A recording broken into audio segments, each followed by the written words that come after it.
You're telling me a chicken washed this meat? No, I did. This is a hot dog is a sandwich. Ketchup is a smoothie. Yeah, I put ice in my cereal, so what? That makes no sense. A hot dog is a sandwich. A hot dog is a sandwich. What?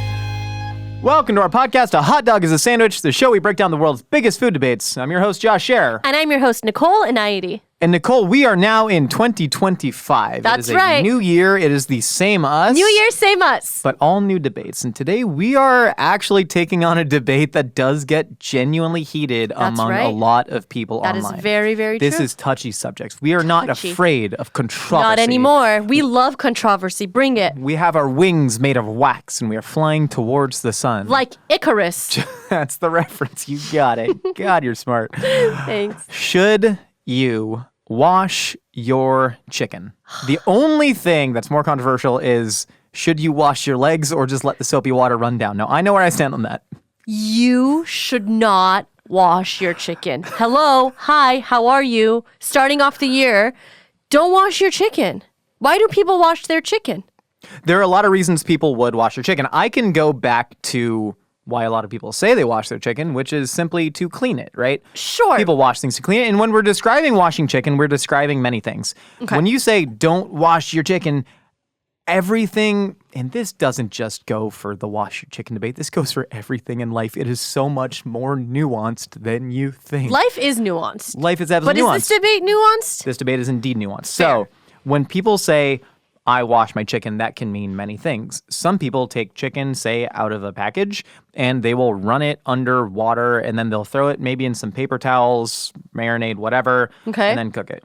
Some people will fill a bowl full of water and submerge their chicken for an extended period of time. And we're talking about chicken that's ready to eat out of the pack. Let's imagine a bone-in, skin-on chicken thigh. Okay, fair. Which I eat. God, do I eat 50 chickens worth of those in a month. I just run through them. And it's packaged, right? And sealed. You got it from the deli the morning, and then you're eating it at night. And it's like a grocery store you got it from. The place where most people are getting it is raw chicken. Not frozen. Not frozen. Okay. Another method people will do is they will fill a bowl with sitting water and they will submerge it for an extended period of time. Another thing that people call washing chicken, this is especially popular in Caribbean households. Yes, I've seen it where they take the lime and sometimes they use vinegar. Yeah, lime. You can clean it. You can soak it in lime water, vinegar water. I've even seen some people take fresh lime, cut it in half, and rub it on the chicken. I've seen that. Yeah. And so, if you are doing that in an effort to make your chicken safer to consume by eliminating bacteria, I will say that does not hold scientific water. I agree. Your chicken holds water. But that does not hold scientific muster. Right. The bacteria, you can potentially get some germs to run off, but and when we're talking about bacteria in chicken, we're talking about Salmonella. Of course, yes. Salmonella is the leading cause of foodborne illness. Actually, I think technically norovirus has it beat, but I think norovirus is transmitted through non-food items as well. So Salmonella, it's basically the big baddie in terms of, hospitalizations. 26,500 hospitalizations per year, 420 deaths in the U.S., 1.35 million cases. Oh my gosh. Do you think there's just one person that's getting 2 million cases? Not 2 million. One person's getting 100,000 cases and throwing the numbers off? No, I think... There's 350 million in the U.S.? I think this is... I don't know how many people live in the United States. Am I supposed to know that? Yeah, it's like, 350 right now? I don't know how many. 360? I don't know how many. But the point is, 1.35 million cases. Yeah. There's a lot of Salmonella. That's too much Salmonella for people to be having. And the CDC and the USDA, they are incentivized to try and get people to not come to the hospital with Salmonella. Food safety is important, yeah. It is important. So there was a study that came out in, I think it was 2003 when the study was done, showing how water droplets actually manifest around your kitchen. Mm-hmm. And this has been used to cite a lot of anti-chicken washing, right?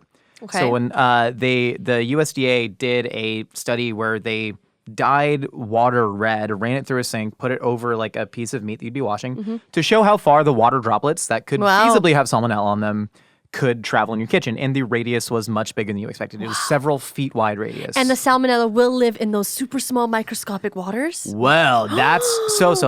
Oh my God. Yeah, it can live. Okay. However, there was no actual study done on the microbiological compounds of that water. So what was the point of the study? Just Well, they used to show the water to drop. see how far it would travel? They wouldn't do Yeah. the extra work to see if actually there was salmonella in the water? Effectively, yeah. Why am I, a podcast host, thinking of doing this and the scientists aren't?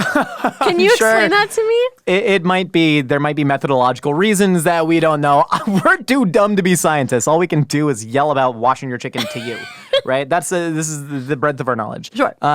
So that's been cited a lot, especially 2013. They launch a marketing campaign to tell people not to wash their chicken.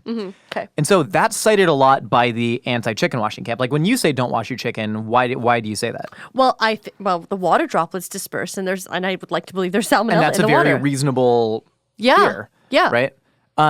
But say somebody's washing their chicken by putting water into a clean bowl Okay. and then simply putting their Submerging. chicken in it, taking it out, drying it well on paper towels. What is the point of it? Well, so What's the point of submerging the chicken in water? Why not just put it on a plate, season it, cook it? So and this I think is very reasonable, right? I think a lot of the reasons people do things are not actually the reasons they're doing things. So when you say I'm washing my chicken because it like makes it safer, or it's unclean and there's bacteria and I'm getting it off, what you might actually be doing is just like getting some of those juices off that were on the chicken in the packaging. And I think there is a shot. I've never done a blind side by side. It might make it taste better. Okay, really? So I never like clean water, not like salted water, not like Yeah, straight up.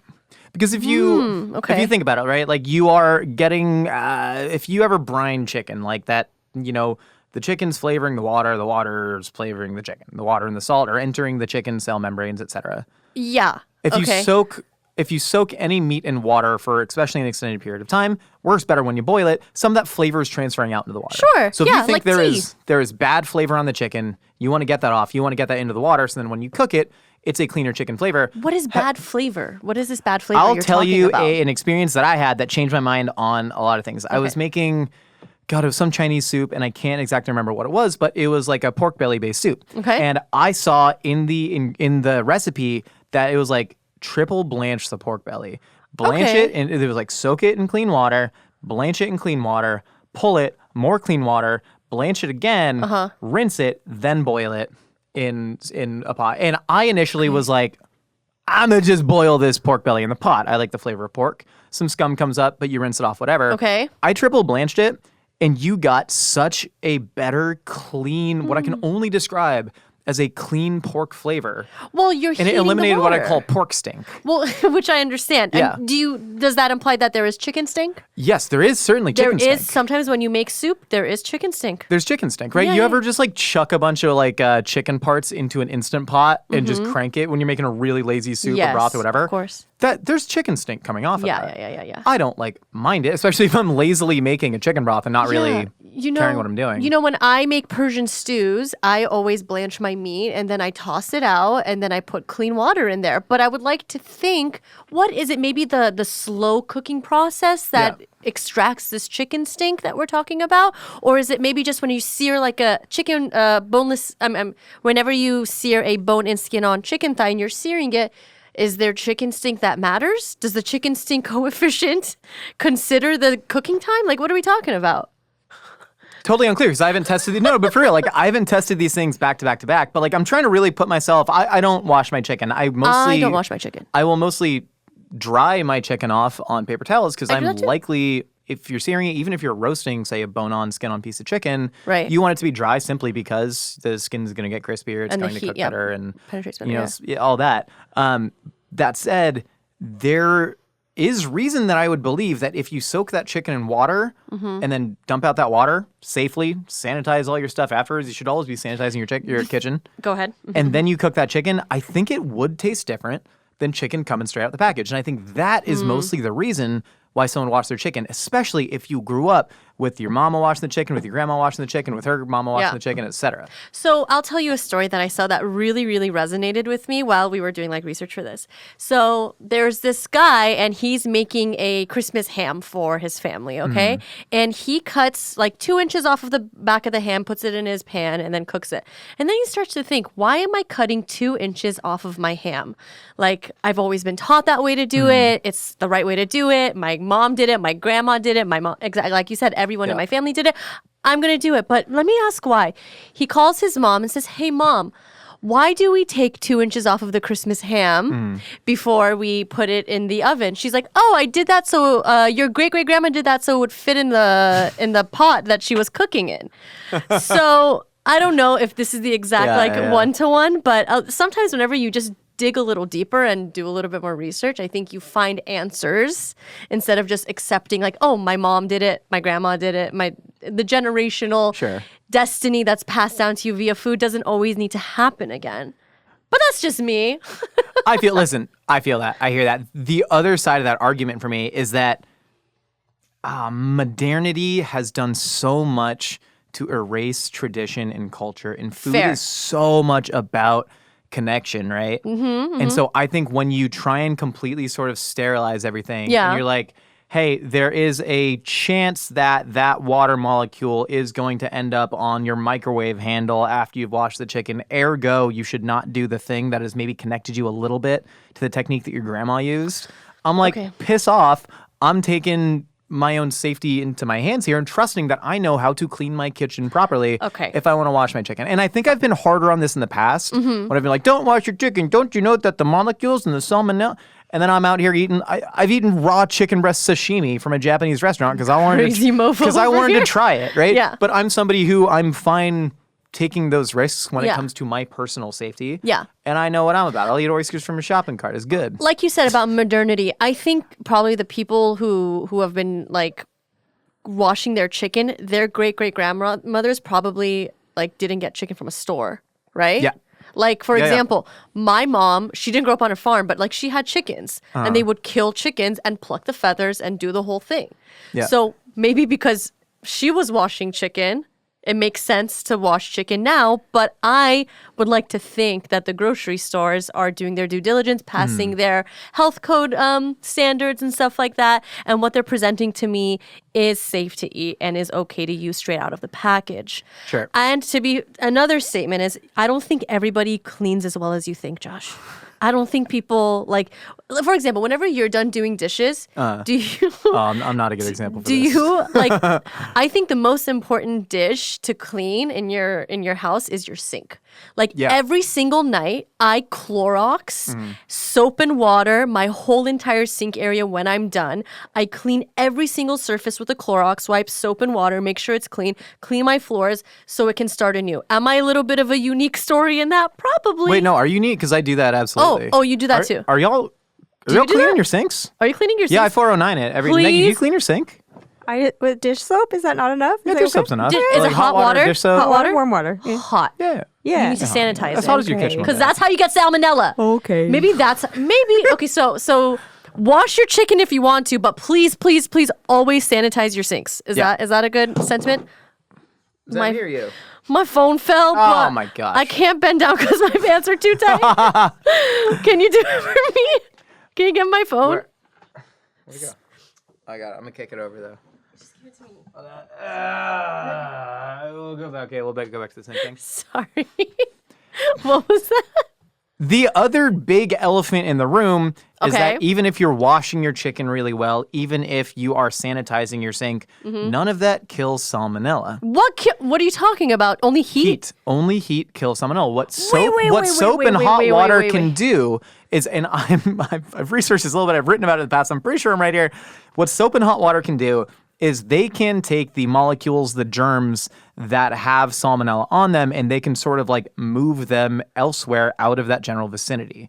right? So say your sink is covered in raw chicken juice. You are washing that sink with hot water and soap. Hot water increases molecular movement, right? Kinetic energy. Sure. So things just move around freely with hot water. Think about washing fat off of, a dish, right? Okay. Hot water does it move. better than cold. And soap will actually like bind to those molecules to get them to. Soap is from fat, right? Yeah, it has something with like ions or I magnetism. read Fight Club. I did that. And watched Fight his Club. name was Bob Hoskins or whatever.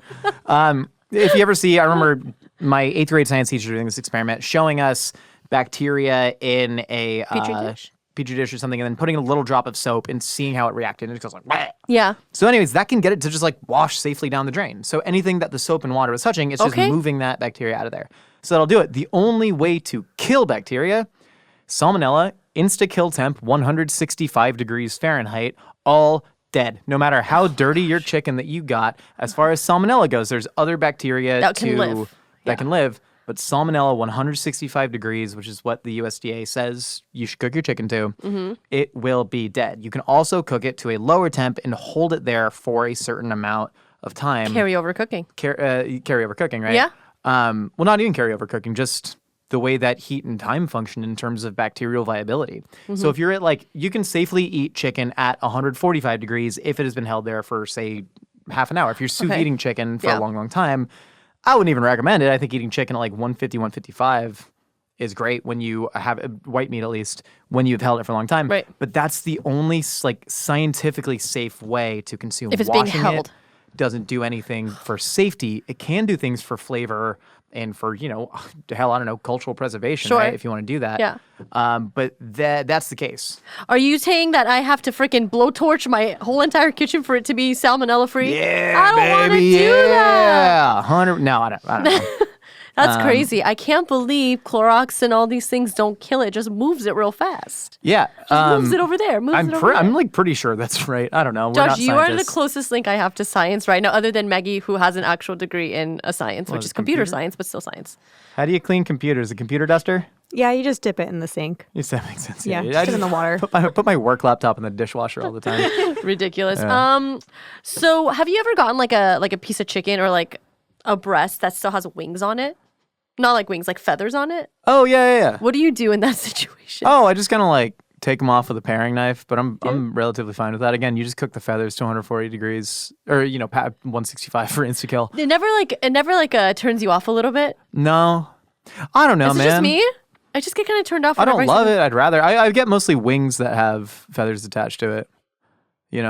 Cool. Yeah. So I'm not too worried about that. Let's go to the lime cleaning method because this is interesting. Yeah. So I know that the acid. Acid does what? Acid kills. Acid don't do shit, bro. Acid cooks. Not in this application though. What does cook mean to you? Because no, truly, that's what's at play here. What does cook mean to me? So when people say the lime in ceviche cooks the fish, what does that actually mean to you? Cooks the fish. I think what it does, it tightens all the proteins together, and it. Oh my gosh, let me think about this. I know it's a tough thing to actually process when you think about it. The acid cooks the fish. Nay. The acid nay cook fish. The acid nay cook fish and the girl yay be a witch. Is it that okay, I'm gonna go with it. The acid kind of seizes up all the proteins and gets rid of how does it get rid of the rawness? What does raw mean to you? Is it an internal temperature situation? Raw means uncooked. You're the dictionary definition. Philanthropic is the ability of doing philanthropy. What? Thank you, dictionary.com. What? Wow, this is such a brain buster. Welcome to the new year. Cooking, I don't think it cooks. I think it just seizes the proteins. And maybe it kills some sort of bacteria that's going on in there. The acid kills the Ain't kill no bacteria. What does it do? What does it do? Tightens up the proteins. Makes so I was right. Why would you? It tightens the proteins, but does that mean cook? Because the same parasites that would die with either A, flash freezing or B, cooking, I believe they actually love acid. Oh, shoot. So it does nothing to really, make the safety better. But I'm fascinated with the idea that in the Middle Ages, supposedly, kings who were so wealthy, right, sent all of their fleets of ships to find spices because all their meat was spoiling and I need cinnamon to make it taste okay. If you had all that money to send fleets of ships, you probably had money to slaughter a fresh cow, you dummy. It's a complete myth. The reason people wanted spices is because it made food taste good. Sure. Right? And so Agreed. I think that, and then spices, a lot of them are also antimicrobial, right? And so a lot of Sure. those onion, garlic, whatever, they can help with that. Citrus, what it does with fish specifically, it can actually like tame or neutralize sulfuric compounds. So it makes your fish taste less fishy, which a lot of people Interesting. associate with freshness in certain ways. Interesting. And so that's one of the things it does with ceviche. But as far as like making it safer to consume, not necessarily. So you're saying whenever we're making ceviche at home, we should probably have a fish that was frozen from before? Well, because most fish is frozen. It's flash That's frozen true. on That's true. boats. You're not. I in mean, America, right? you're not getting a fish from like the pond and making ceviche. Yeah, out of- exactly. Don't don't get that fresh river trout. Don't do that. Yeah, from a polluted lake. Right. No, but yeah, that's one of the reasons for citrus. But What about in the chicken application, the chicken cleaning application? you know what I think it does? Makes it taste good? Makes it taste good, man. Okay, You ever fair. do that? You ever just rub raw citrus on your chicken then cook it? Do you think You getting all those essential I- oils on there? It tastes have like a I done lime. that? Lime I is don't- great. I don't think I've ever done that before. Do you think the rubbing of the acid on the skin helps tighten the skin a little bit or anything? Oh, I'm sure it does. You think so? I'm sure it does. I don't know what it would do per se in the cooking process, like differently. Interesting. But I think a lot of these things, especially in that like Caribbean vinegar washing, like acid and protein to me is just great, dude. I was putting lemon on my steak last night. Like Right. I'm a big fan of just acid and protein, especially with fat, like chicken skin. And so I think a lot of these things are really coming from places of someone did this 150 years ago Right. and she made really good chicken. And so So now she we're did going what to she keep did. doing this. Fair. You know what I mean? And as far as the health risk of you doing that, Yeah. I don't think you have access to the amount of variables to know that, oh, somebody who is washing their chicken keeps a dirtier kitchen than somebody who isn't washing their chicken. So a lot of these online attacks of people being like, you're putting your family in danger by washing your chicken. We don't know if that person's typing those with unwashed hands from putting Going to their the bathroom. chicken right in the, or going to the bathroom. But we don't know enough to say. And I think even like the USDA does not know enough to say. There's even on the USDA, they say washing raw poultry, our science, your choice. Because they're like, hey, here's They this say that? dog, look at that. Washing raw poultry, our science, your choice. So it says- well, I kind of love that. Same. I kind of love that. I also have maybe upsetting opinions about things. So I'm open to the fact. So maybe that I people don't like do. Am I redacting that you should never wash your chicken? That maybe you can. Maybe think- it's up to you. I think that's such a reasonable thing to say. And I think a lot of people, specifically online, food is so much about culture and identity. Yes, And online people, that's very true. They want to be right and they want to dunk on people so they know they're right. So That's so many people, I'm sure I've done this in the past, so yeah. many people go and be like, did you know that the water droplets spray in an 8-foot radius around your kitchen? Blah, blah. And then there's somebody calmly being like, all I did was rub a lime on my chicken. Right. And then I put that in the trash and then I cooked it and I sanitized everything. What the hell are you yelling at me? We don't know I think enough it's things to say. also well as a person that has a ServSafe food handler's card. I had that at one point. Of course, like at least we've taken the courses, like Yeah. we've learned. So whenever it's sitting down and we're watching a screen say, "Do not do this with your chicken," Mm-hmm. what are we supposed to do as food professionals, as experts, as people who feed to very prolific people, even ourselves?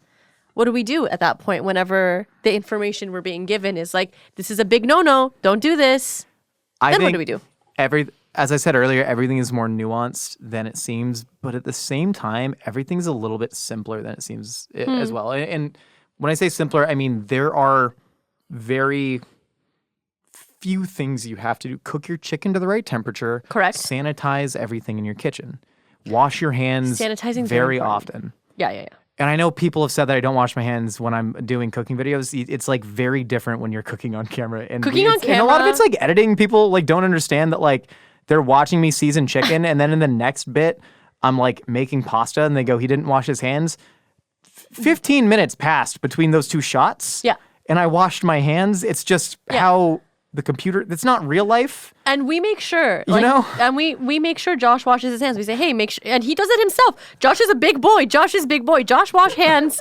Josh wash hands because Josh wants to wash hands. And if there's ever a moment like, hey, go wash your hands, he'll do it because guess what? He's on a cooking show. Thank you. It's a cooking show. Thank you. Well, what do you do in your own personal life to ensure food safety for you and your loved ones? Like, do you have things that are either like science-backed or non-science-backed that you do? I just use what I learned from my ServSafe. I know it's been a long time. It's probably What are your expired. biggest takeaways? Well, the most important thing is I always sanitize no matter what. Like I really do sanitize my whole kitchen. I really do too, and I know think people it's wouldn't important. expect that. And I think it's important for us to impart that like little bit of wisdom is how important it is to use hot soapy water Yeah. and cleaning solutions to make sure your kitchen is clean so you do not spread illness. When it comes to raw foods, like for example, if I'm making what am I making this weekend? I'm going to make chicken wings because football is on Sunday, right? Football, Sunday night football? Sunday morning football? Yeah, dude, look Sunday at you football. go. So I'm going to make chicken wings, okay? So what I'm going to do is I'm going to I buy a lot of my meats in bulk. So what I do is I take my chicken wings out like 2 hours before and I put it in a bowl and I put a stream of water on to make it like defrost, okay? And then after that, I remove my chicken from there and then I put it in a new bowl. I take the old bowl, sanitize it, wash it with hot water and soap, and then I sanitize that area. Then I take my bowl that has the chicken in it and then I season it and then sometimes I use gloves, sometimes I don't, depends how long my nails are.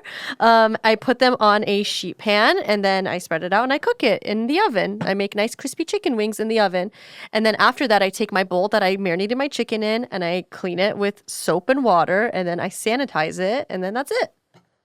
That sounds like a hell of a Did Sunday. you like it? I did like that. That's what I do all the time when dealing with chicken. Other things I'll throw out there if you really want to eliminate a lot of that risk, make sure you have a soap dispenser that you don't have to touch with your hands. That's not to say like a robot one, Oh, interesting. but I have one that's like a really big thing that I elbow. Oh, you do? Okay, Yeah, I don't and have so that. I elbow it. And then, but even if I have to, a big thing also is sanitizing the neck of your sink, sanitizing the handle, Everything. sanitizing the actual bottle of soap. The knife you use to cut the chicken open? I broke down a whole freaking turkey this Thanksgiving. Sick. like Last Thanksgiving? But it was This Thanksgiving? The most recent Thanksgiving. yeah, it was like 6 weeks ago. Okay. I broke down the whole turkey for Thanksgiving 10 months from now. Just sitting out, open air, dry aged. No, but I had a 22-pound bird that, I have Wow. big cutting boards, big prep stations. I set my kitchen up like that. My kitchen's also half my living room because of all my equipment.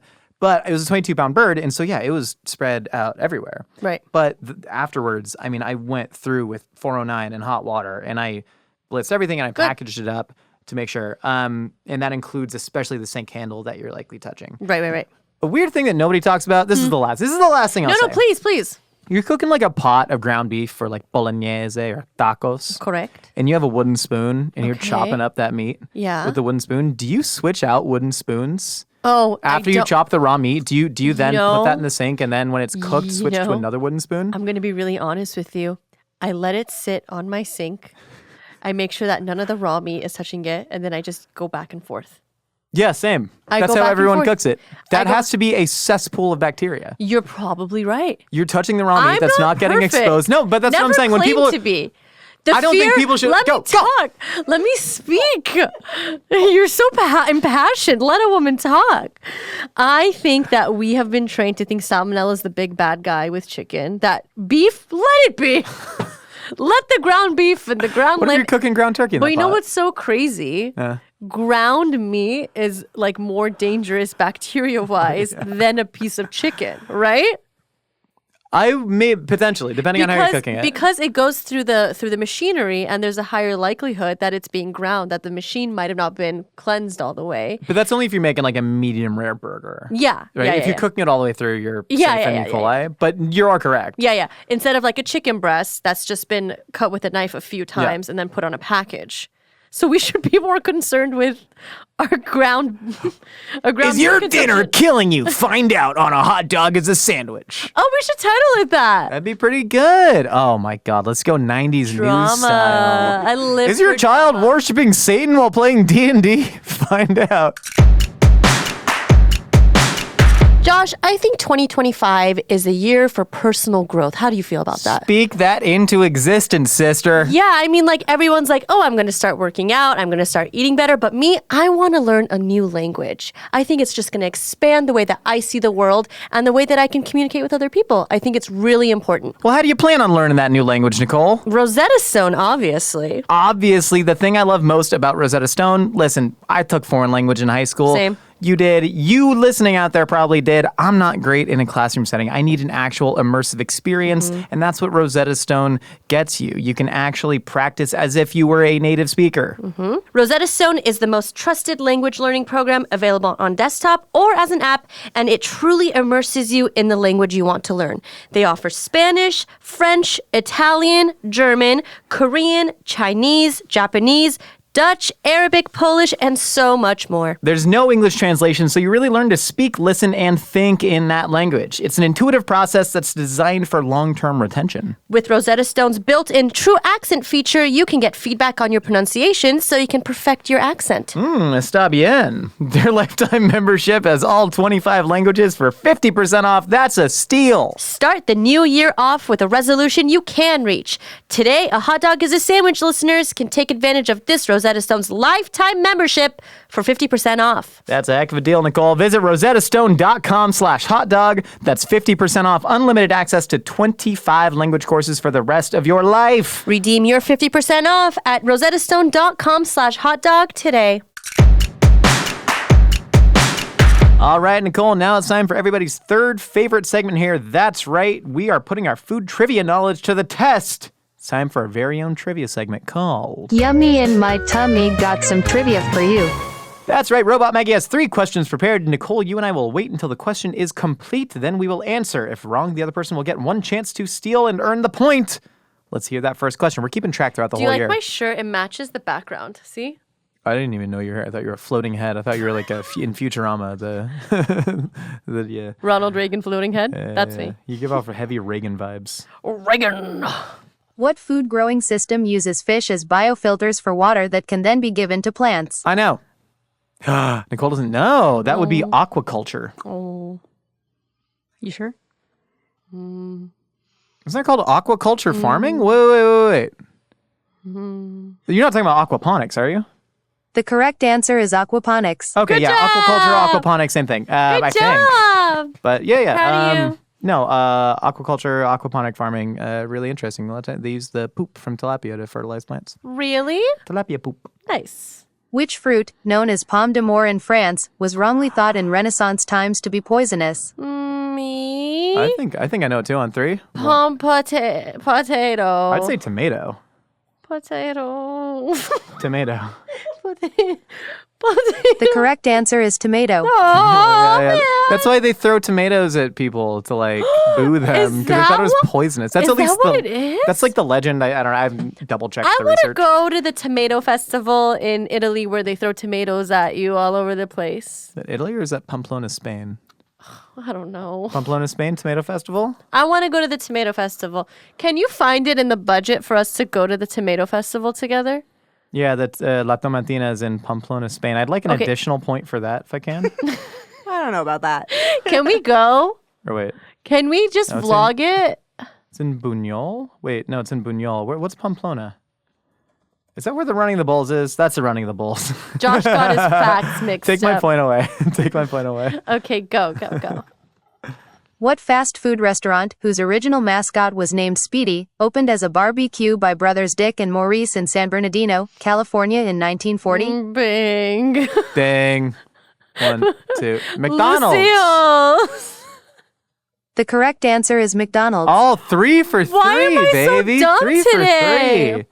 I don't No, know. it's been a pretty even trivia overall between us. Just not my mythical best I got right lucky. now. I got some ones I knew. Now I'm curious if there's a difference between aquaponics and aquaculture farming.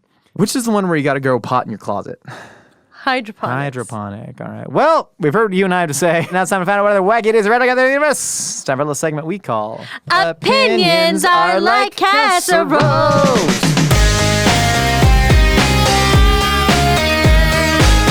You're so flat. I'm always flat. I'm a buxom man, but I sing flatly.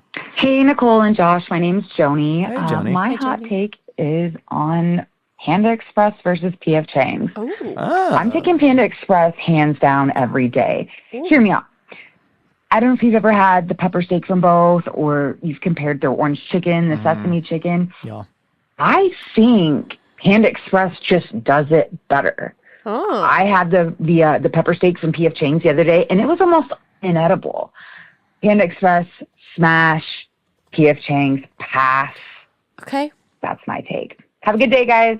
Both very formative restaurants in how Chinese American food is viewed in America. Like they are both the matriarch of P.F. Chang's, like I can't remember her name, but she actually wrote one of the first Chinese American cookbooks. Right. Yes. And so I have like actually a lot of respect for both, especially what they've done. Yeah. I have an opinion on this. I am a diehard Panda Express person. I think that their food is phenomenal and easily accessible, delicious. Anybody can eat Panda Express and enjoy it. P.F. Chang's has, sometimes it hits, sometimes it misses. I don't think it's as consistent. I don't think the consistency is as heavily beaten into their heads the way it is with Panda Express. I think their standards at Panda are higher than P.F. Chang's. I think if you put orange chicken for orange chicken, 100% Panda wins. I think if you put a majority of entrees, God, even chow mein, I think Panda Express's chow mein is so good. It's really, really good. I can taste it. You taste the wok hei of the soy burnt into the noodles. It's incredible. Texture's really good, man. I think Panda Express wins in 100%. pretty much everything. But you give me them lettuce cups. Oh. Bro. Yeah, really good lettuce cups. But yeah. still, orange chicken, honey walnut shrimp. If Panda Express's food was served in the same digs as P.F. Chang's, right? Panda Inn. At the Panda Inn, right there. If you come to LA, there are full service Panda restaurants, the original called the Panda Inn, where it is like that, and you kind of realize how good the food actually is. I know a lot of people have had like bad Panda Express experiences in like a mall in Rochester, New York or something, and I believe you. But in its best case scenario, Panda Express really, really does good work, man. I agree with you. That's a great opinion. Hi, Josh. Hi, Nicole. I'm Jay. Lieutenant Dan. I'm from Jamaica, and I want to say that Jamaica. the best smoked meat will always be Jamaican jerk. Jamaican jerk, baby. Question. I love the show. Aww. Jamaican jerk chicken is one of the greatest culinary wonders of the world, man, especially when you get it like proper. We were talking about this in the kitchen the other day. We were. What were we talking about? We were talking about what I believe the thing that differentiates, like, you'll see like a Food Network written Jamaican jerk chicken recipe, and it'll be like 1 teaspoon of thyme leaves that have been stripped from the branch. And then you actually watch a Jamaican person make jerk chicken, and they're chucking in whole Scotch bonnets, stem on. They're leaves, chucking in bundles of thyme, stem on. Yeah. And you blend it up until it's a delicious black slurry. You add the soy sauce, you get the scallion, all that in there. It's actually like the stems, the branches, all of that is indispensable because jerk chicken has this lovely, like, there's a body to the crust. That it isn't just like a marinade, right? That like penetrates the meat. It is a thick layer that sits on it, and then you mop it.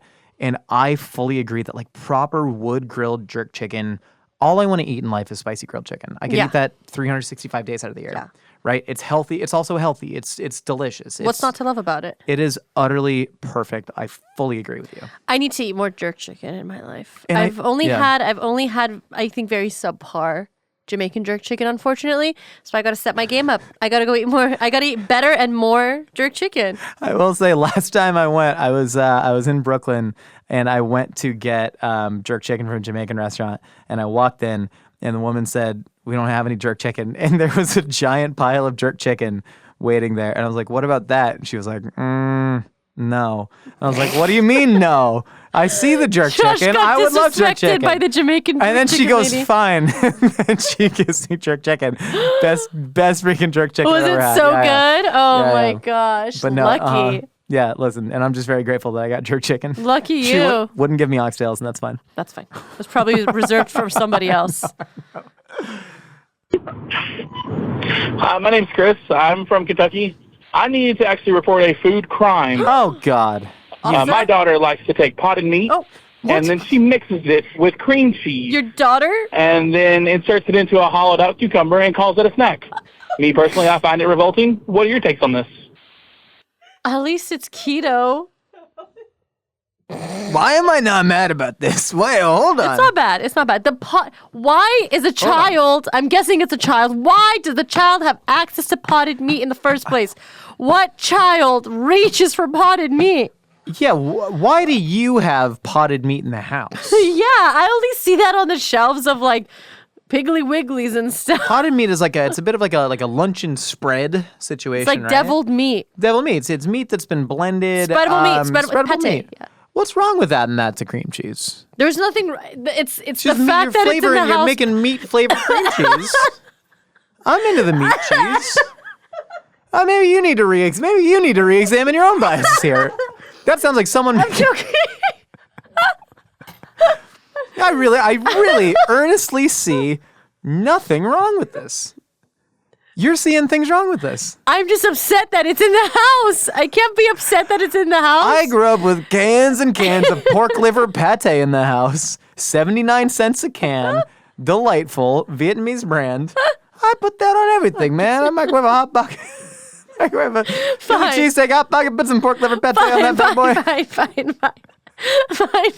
I think it's the act of hollowing out. Yeah, let's get to this. Okay, what do you mean by hollowing out?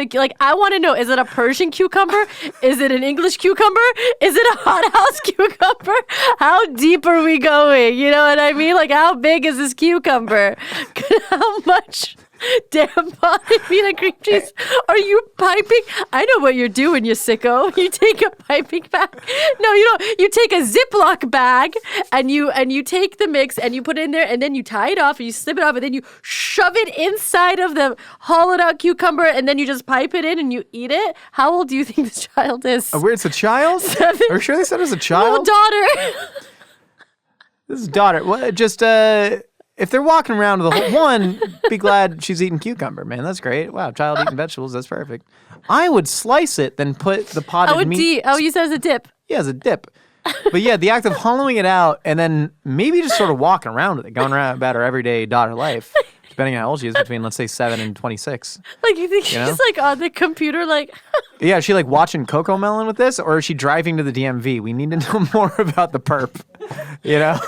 Oh yeah, food crime. Hollowed out meat, cheese, cuke. Oh, in that one should hand. be another section. That should be another section. Food crimes.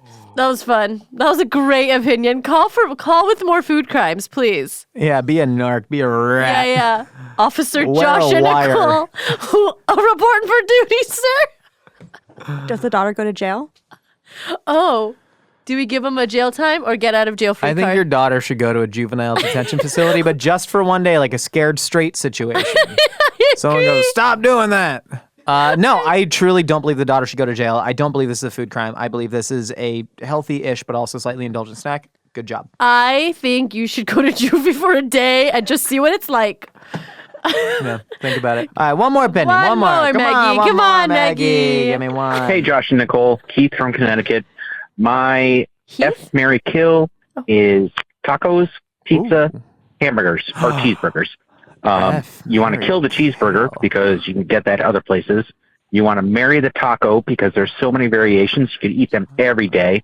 And you want to have relations with pizza because it's fun once in a while, but you can't have it every single day. Thoughts? Okay. What was it? Taco pizza what? Taco pizza burger. F, Mary, kill. Ooh. Okay, you want to go first? He said it. What did he say? He said the exact thing. What that I was it? gonna say. What was you it? should marry tacos because tacos come in like an infinite amount of varieties, different proteins, right? Different salsas, different tortilla structures. I could eat tacos every single day. Tacos like fit my nutritional goals pretty freaking well. Awesome. More than something like a hamburger. You kill hamburgers. I think I can get that satisfaction elsewhere.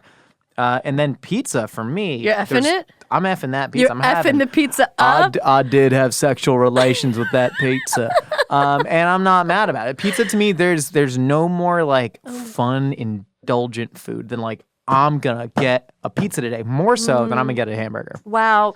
You know, I'm going to marry burgers because it's a constant in my life already. So why not just put a ring on it, you know? We've been friends for years. Why don't we just have a kid together? Exactly. That's me and burgers. I think I would Damn.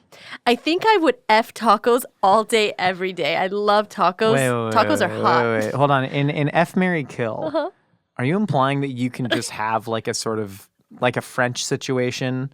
Like you have a mistress who lives in a pied-à-terre in Paris while of your course. wife lives I pay in the for the suburbs? pied-à-terre. You pay for the pied-à-terre. So Yeah, well, it's have, my pied-à-terre. You don't own the burger, I don't own people. taco. I own the location where the taco hangs stays out. to where you have Correct. an assumed sort of access to the taco. Okay. Yes, I can have the taco whenever I want. But as this thought experiment, isn't the idea that there's exclusivity, right, in the F, Marry, Kill game? I know there's different relationship structures, Can polyamorous, I finish? whatever. Go ahead. So I would marry the burger. Sure. I would have relations with the taco, and I would kill pizza. But that's only because I don't think when I went to Italy, I really didn't have that much of a good pizza experience. So I had to go have better pizza experiences. Go to Connecticut. Okay. So, but you're like building a life with the burger. I am building a life with the burger. And Taco's okay with the relationship that you have with Taco. Taco doesn't care. Have you ever seen Last Tango in Paris? No. Me either. Okay. I think you can move on to the next point then. Okay. Unless you really want to go down this rabbit hole of a movie neither of us have seen. Maggie, have you seen it? No. Fantastic. Nicole, go ahead. The floor's yours. So, we don't ask questions, It's just, it is what it is. We lock eyes from across the room. But it just happens. But in perpetuity. All you need to know is my name. And what else do you need to know? Wow, you show, man. Spicy love affair with tacos. Josh thinks I'm a whore. That's not what I said. I certainly Josh thinks I'm a let the record show I did whore. not say that. No, I want to make sure that Taco is okay with this scenario. Why are you so worried? That Taco doesn't want more from you Taco secretly. is an inanimate object that I eat. That you're having relations with, Nicole. So what? Consider the taco's feelings. I'm just saying, listen, life's messy, relationships Life are messy. can't be so, Josh, life can't be so emotional. Sometimes you need to take your emotions out from the things that you do in order to continue, okay? I did have sexual relations with that pizza. You already made that joke. I did not inhale. On that note. I went to the same school as Monica Lewinsky. Did you know that? She went to Beverly High. So did Jimmy O. Yang and David Schwimmer. And who's the guy? Betty White. That's the show All Americans based off of him. What's his name? Football player. All American. Show. Come on. USC 400 meter runner Alex Rohani. Alex Rohani? Did he graduate at a year? Was he 2013? Maybe. I ran the 400 at USC. Alex Rohani. Sounds familiar. And on that note, thank you so much for stopping by a Hot Dog is a Sandwich. We got new audio-only episodes every Wednesday. Spencer Pasinger, that's his name. Mr. Pasinger. Spencer Pasinger. Yeah, we have a podcast. You know the deal is.